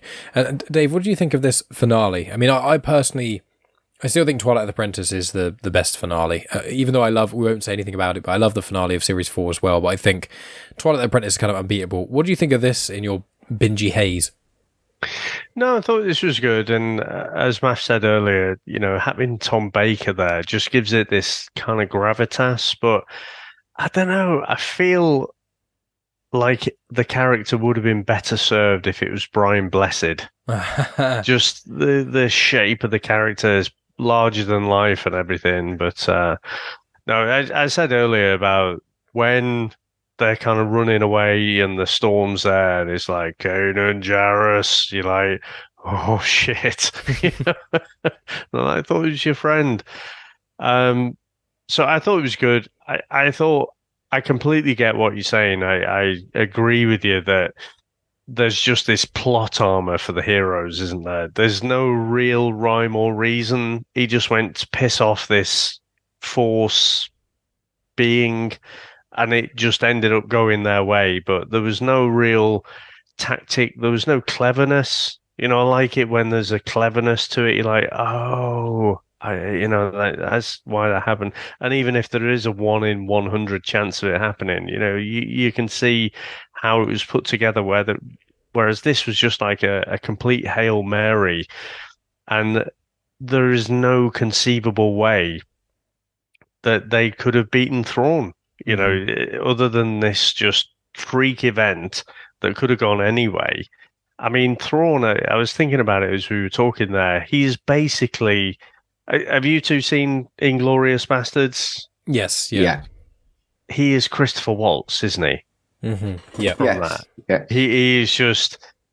He's having these polite conversations with you, and all the while he's just plucking these data points out, and he's just kind of getting them to validate what he already kind of knows, but you don't know that he knows, and he's just kind of toying with you almost like a cat with a mouse. And I think that, that Christopher Waltz character is one of the best villains in film as far as I'm concerned, and that's what I love about Thrawn as well. I do think if they do him right in live action, they can make him probably not as intimidating as a Nazi officer, SS officer at that. But they could make him pretty intimidating. So yeah, I think, look, you can't touch the end of season 2, but you get to the end of this one. Again, it feels a little bit cheap, but it does have me wanting to go on to the next season now.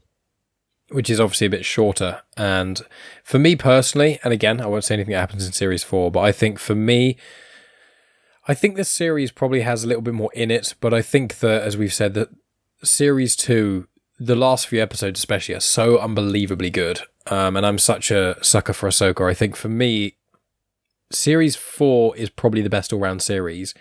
But I think Series 2 is probably my favourite, and then Series 3 and 1. I think 1's definitely the worst, but I think 4 is just... every other episode is just a top tier. So I'm very excited to delve into Series 4. So we've tackled Thrawn, we've tackled Hondo, the holocron part. So the way this kind of started, ironically, we'll go back and then we'll kind of finish off. What did anyone think of the holocrons, the two connecting together? I love that, and I love anything Force connected and Force sensitive and weird. So what do you think of that? And then if you've got any other final thoughts we haven't touched yet. Dave, I'll come to you first. The thing, I mean, correct me if I'm wrong, but we've not really seen a great deal of the holocrons in live action, and I guess... barely any. I think in Mandalorian might be some of the... is there some in Mandalorian? Does he even have one? I can't think of anything, and so No. in some respects, and I think you're probably the opposite. You like how it expands the especially when it's to do with the Force, and it, you know, there's some parts which get really weird and wacky in Clone Wars, aren't there? Yep. But for me, I like the minimalist approach to the Force, and I like the fact that it's almost debatable. Was it the Force, or was it just, you know, was it luck? Was it the way it kind of, you know, being a bit of a Han Solo cynic? I think, but when it's like this, it creates this almost religious other layer on top of it as well. Like again with Bendu, I'm not sure I love the idea that you've got this thing, you know, it's connected to the Force, and is it there? Is it not there? Is it vision? Is he real? So yeah, the holocrons. I think on balance, I like them for the story, but I just don't, because they haven't been in live action yet. I guess I'm only just discovering this now. I think I prefer things like that, like lore, to be laid down in the movies and the live action, and then the animated stuff to explore that universe outside. I'm less. I mean, it's going to be. I'm going to contradict myself pretty soon, because there's so much that's been created in Rebels and Clone Wars that appears in live action later, but the holocrons feels like more. It's not like just creating a different character. It's not creating this event that happened that could be referred to later. It's properly expanding out this thing called the Force, and so yeah, I'd have to say that that's probably one of the negative things. I don't love it. Which is completely fair. And I'll say, I just had a little gander, and holocrons have been in live action. They've been, but not center. They're background stuff. So they're in Solo, a Star Wars story, and Dryden Voss is like Vault when there's loads of crazy Force stuff towards the end there. And then in Andor, in Luthen Rail's shop, there's like Jedi holocrons and I think Sith holocrons in the background. So they are technically live action, but you're dead right. Rebels, I mean, Clone Wars has a bit of holocron stuff in it. There's like an episode or two holocron heist, and there's a couple more. But Rebels, this season of Rebels has probably explored holocrons more in the canon than almost anything else. You get them a little bit in Jedi Fallen Order, but not a huge amount. But Maff, thoughts on holocrons, and then your final thoughts on season 3. One thing, I'll go back to what Dave said about asking Bendu and Kanan to kind of said, look, you know, come and help us. I think Kanan kind of thought this is a Force entity, so if we have any chance of surviving this, and this is a point where Kanan's now feeling he's part of the Force again, go and ask the Force, go and call it out and tell it that it needs to stand up and do something. It needs to, because when we meet Bendu, he's very much, there's a Sith and the Jedi holocron, and when you bring them together, they do a certain thing, so kind of give you this insight. So he's kind of going down both lines to a certain degree. Bendu does. I'm aware of the holocrons from playing Fallen Order. I think in Andor, I don't think there may have been a holocron there, but I think what you're thinking of is there is the like the tablets of all the writing on the background in Luke Vermeil's shop.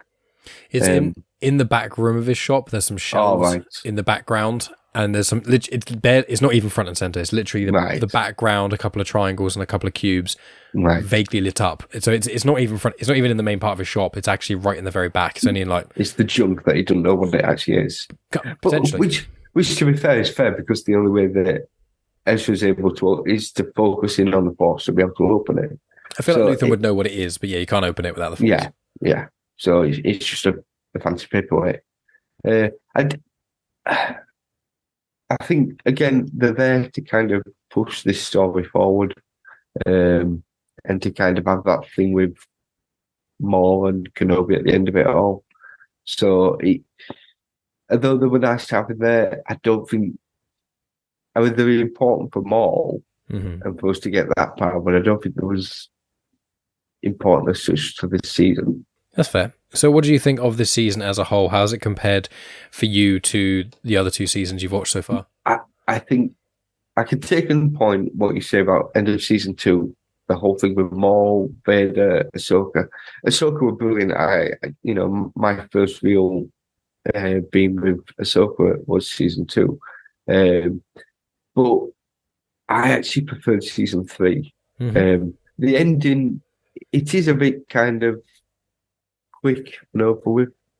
I think the ending of season 2 is better, but I think that the whole season 3 is a better thing. We get to go to Dathomar.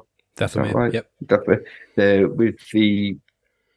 Are they the Night Sisters, them ghosts? Is that kind of where the Night Sisters are meant to be from? Yeah. The Night Sisters were massacred, so that's their spirits. I love that. I love the fact that Kanan get possessed, and then Ezra kind of ends up having to get him out, and then Sabine gets possessed, and then Ezra's like, and she says she's not going back in there. Well, yeah, of course I am. But I like to kind of see that part. On a whole, I've really enjoyed this. There's been lots of little things in between, which I think has helped the story. It's flushed it out more.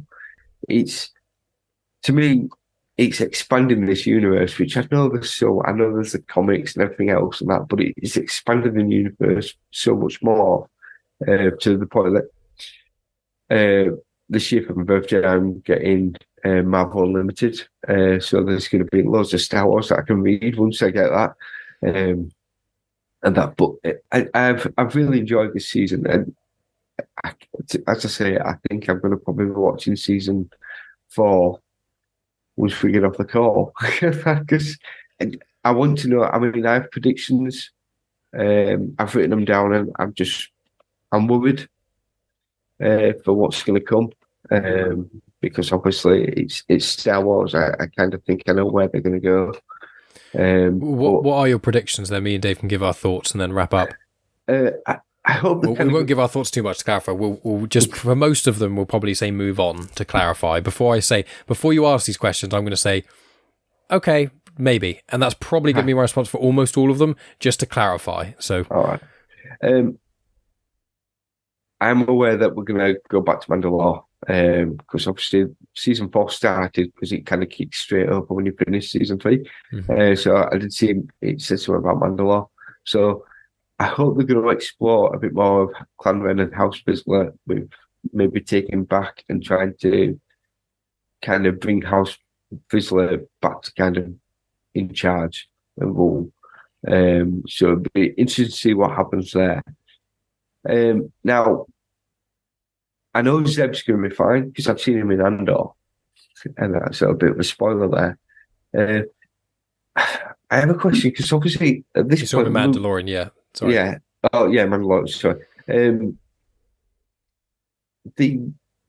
We know that Luke is about Ezra's age at this point, mm-hmm. But Ezra and Kanan are never mentioned throughout Star Wars apart from in here, as far as I'm aware. So what happens now? This is where I'm worried because I feel. I don't feel it'll be Ezra. I feel that Kanan is going to become a Force Ghost because Star Wars likes to do Force Ghosts. I'm watching both your faces. No, you've both got really good poker faces. Well, we can't reveal anything at all. I just feel that one of them's going to make a sacrifice, and if it's going to be one of them, it has to be, the mentor. It has to be Kanan. He's going to probably sacrifice himself for everybody else, which is going to leave a massive hole.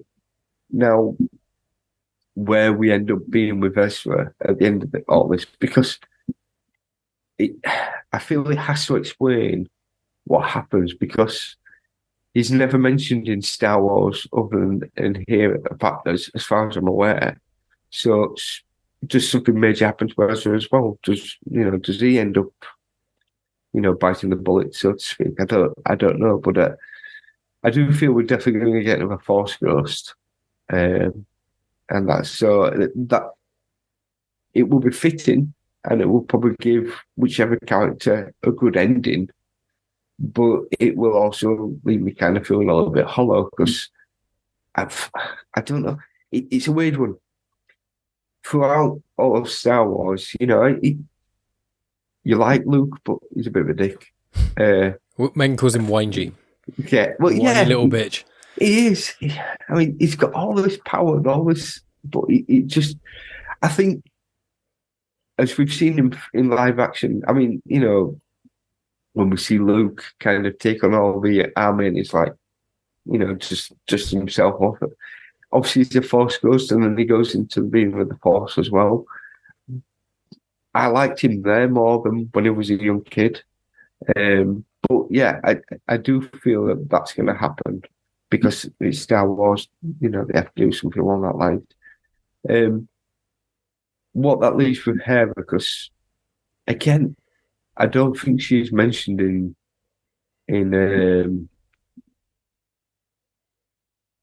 any other than here, is it? She's not mentioned in episode 4, obviously, and that because this is well before this. She's not mentioned in Rogue One, I don't think. I'd have to go back and watch it, but I don't think she appears there anyway, does she? Look at their faces; they're just both looking at me like I can't reveal anything about season 4 because it takes away the stakes, and there are some. That's all you get. And that's the thing that's where it now. I know you say it ties up a nice little bow. I can't see him killing everybody off. It would not be a good ending. I don't think it would work. Depends what for, but Well, yeah, I suppose maybe it's a big sacrifice. I mean, Rogue One, literally, that's how Rogue One finishes. Let's not forget that. Fair point. I mean, yeah, I suppose it could be one of those things. It could be like, is it Hudson and Vanquist in Aliens where they decide to pull the grenade and take out a lot of aliens so everyone can get away. So maybe that would be a way to kind of end these guys up and kind of, tie it all up so that we don't have this thing of, well, where were they in New Hope and that? I can see me binge watching over the next couple of days, all the season. I'll be saying, right, can we record next Monday? Yeah, please. I mean, when you get, there'll be certain episodes you'll hit, and when you hit them, you'll have to message us and tell us when you get to certain beats. So, Dave, final thoughts on season 3? Yeah, so I feel like after the highs of the end of season 2, it's a little bit of a come down, and we haven't really explored actually how much Ezra flirts with the dark side. I had kind of forgotten that, and just there's quite a few times when you're thinking he's kind of going the way of Anakin Skywalker, especially at the start when Kanan was kind of quite distant and things. Exactly. I mean, Kanan had kind of retreated, he's kind of recovering from losing his sight and stuff. So it took me a bit by surprise again to go back because you kind of feel you forget. I mean, there's so much that they pack into a season. But I do think there was quite a few filler episodes as well, even though, like I say, one of my favourites was the one with AP5, and I love that filler episode. But yeah, I think they move things along quite a bit as well. And especially if you go back to the start of the season where they started, like I say, Kanan's quite distant. Ezra looks like he's going to the dark side, but by the end, well, probably about midway through the season, he's kind of got over that, really. And then all the stuff with introducing Thrawn, and obviously we lost Bendu. So, yeah, there is quite a lot that happened. And I'm just kind of, I was trying to keep my best poker face on there because I remember the major beats, but I'm sure there's a lot of details that I'll have forgotten as well. So I'm itching to get into season 4 now. Season 4 on the rewatch is, I'd say, as good as the first watch. It's a very, very good season, and I'm so glad that we've got this far. And Maff, I'm so glad you've been enjoying it. And we'll have to see what you thought, because most people, when they finish Rebels, I find they want to do 2 things immediately, and one of them is watch the original trilogy, and the other thing is watch the Clone Wars. It's normally how it goes. We almost watched Clone Wars the movie the other day. And that when you've seen it, you'll realise why I made you watch Rebels first, and why the Clone Wars movie isn't my ideal first introduction to people for animation. When Dave mentioned that, my little lad's been poorly, so he was sat on the couch with me, and Dave says, "Oh, watch the Clone Wars with it." So I put the trailer on, and it's like, "George, do you want to watch this?" And I watched the trailer, I turned back, and he'd fallen asleep on the couch. I thought, well, I guess not. I will warn as well, the Clone Wars movie has the worst animation of like any Clone Wars project, or any Star Wars project. It was Clone Wars, and then the series is a smidge better, and then 2 series on, then it gets quite a bit better around series 3, and then series 6 it jumps up a smidge, and then series 7 it jumps up a huge amount because series 7 was released after Star Wars Rebels. So when you go back as well to Clone Wars, especially the movie, the animation, like this animation takes a little bit to get used to, but you get into it really quickly.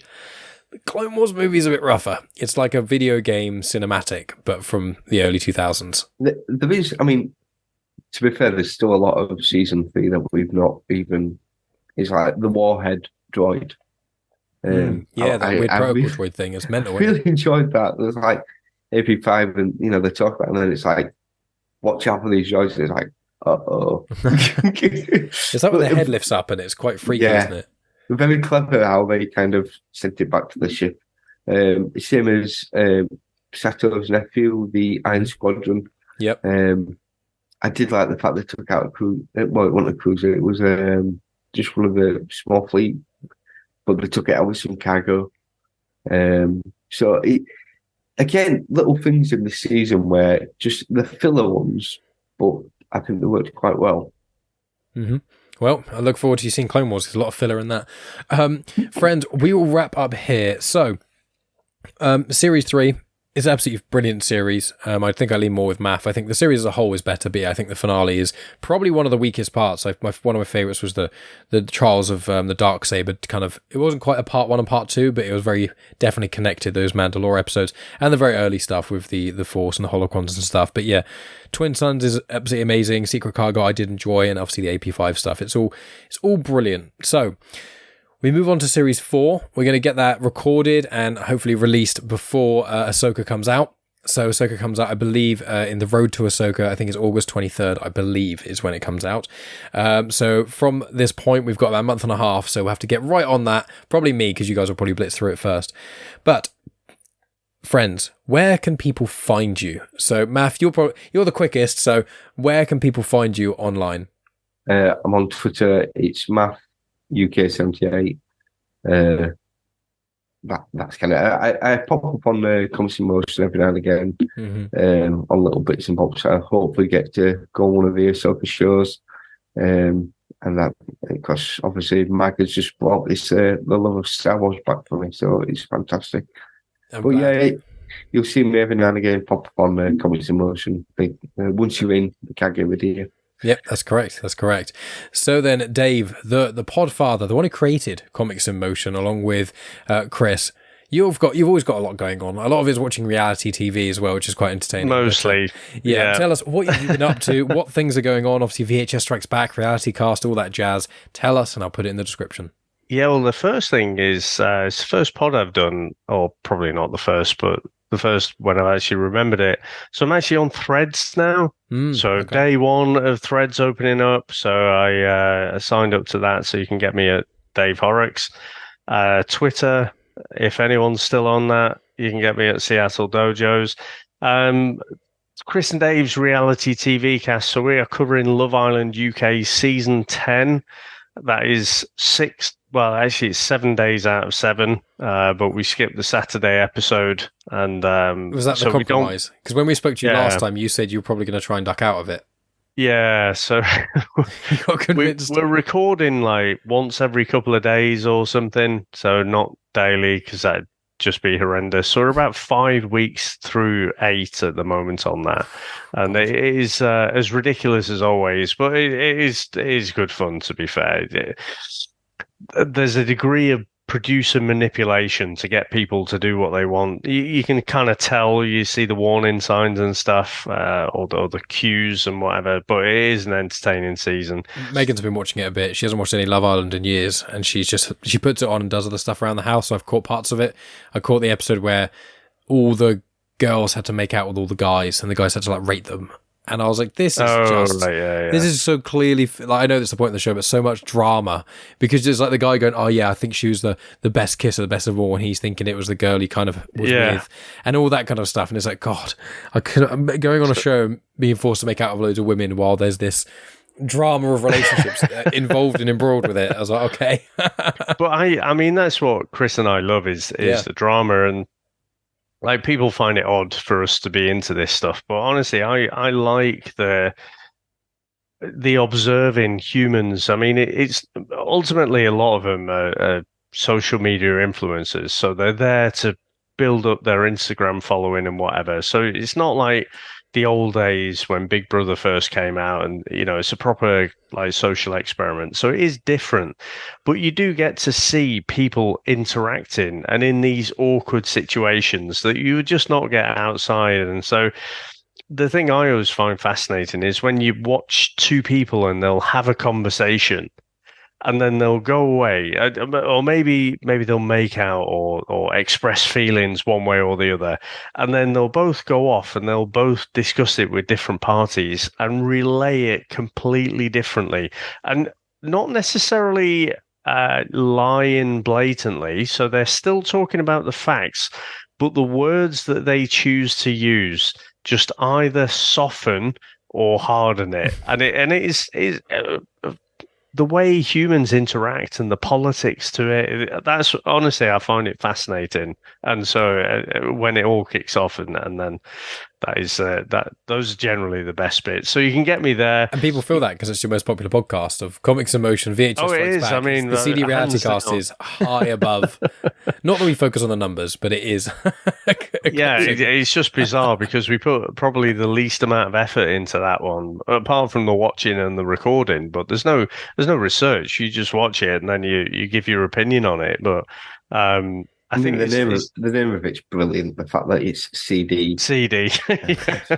But that was inadvertent. Yeah, I would find it more interesting to watch if you had the dad bods on there instead of just all these 6-pack Adonises, and you just look at them and you think, nah. No.